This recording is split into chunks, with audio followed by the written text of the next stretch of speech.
గౌరవ మాజీ ముఖ్యమంత్రి కల్వకుంట్ల చంద్రశేఖరరావు గారి ఆదేశాల మేరకు వర్కింగ్ ప్రెసిడెంట్ కేటీఆర్ గారి ఆదేశాల మేరకు రాష్ట్ర వ్యాప్తంగా ఈరోజు ధర్నాలు చేపట్టడం జరిగింది.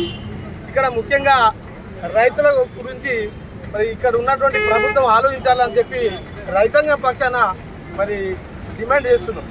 ఎందుకంటే రైతులకు మాట ఇచ్చినటువంటి మరి ప్రభుత్వం రేవంత్ రెడ్డి గారు, బట్టి విక్రమార్క గారు ఆ రోజులలో మరి ఏసంగి పంటకు నీళ్ళు ఇస్తామని చెప్పడం జరిగింది.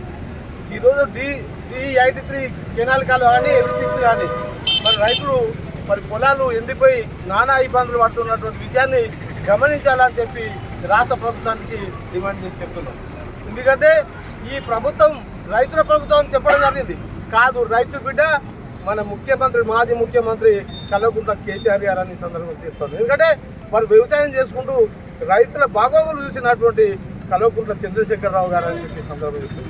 మరి వారు చెప్పడం జరుగుతుంది, రైతాంగాన్ని ఏ విధంగా ఆదుకోవాలనో మరి ఆ విధంగా ఆదుకోవడానికి సిద్ధంగా ఉన్నామని చెప్పి వారు చెప్పడం జరుగుతుంది. మరి ఇళ్ళవేళ రైతులకు వెన్నెంట ఉంటామని ఇక్కడ ఉన్నటువంటి ప్రజాప్రతినిధులు మరి పార్టీ నాయకులు మరి ఇక్కడ ఉన్నటువంటి జిల్లా పరిషత్ చైర్మన్ గారు ఎప్పటికీ మేము అందుబాటులో ఉండి రైతాంగాన్ని సేవ చేస్తామని చెప్పి తెలియజేసుకుంటూ నీళ్లు విడవకపోతే పెద్ద ధర్నాలకు వెనకాడమని చెప్పి ప్రభుత్వానికి హెచ్చరిస్తున్నాం.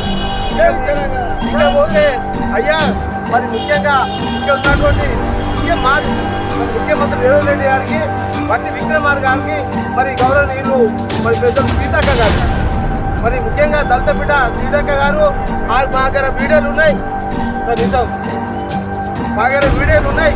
వీళ్ళు మాట్లాడిన మాట ఏ విధంగా అంటే 25,44,000 మంది ఎల్ఆర్ఎస్ దరఖాస్తు పెట్టుకున్నటువంటి సందర్భాన్ని గుర్తు చేసుకుంటూ మరి ఇంతమంది గుట్టలు కొట్టడానికి ఆ రోజుల్లో ఏమని చెప్పినంటే వీళ్ళు మా ప్రభుత్వం అధికారంలోకి వస్తే ఎల్ఆర్ఎస్ ఉచితంగా చేస్తామని చెప్పడం జరిగింది.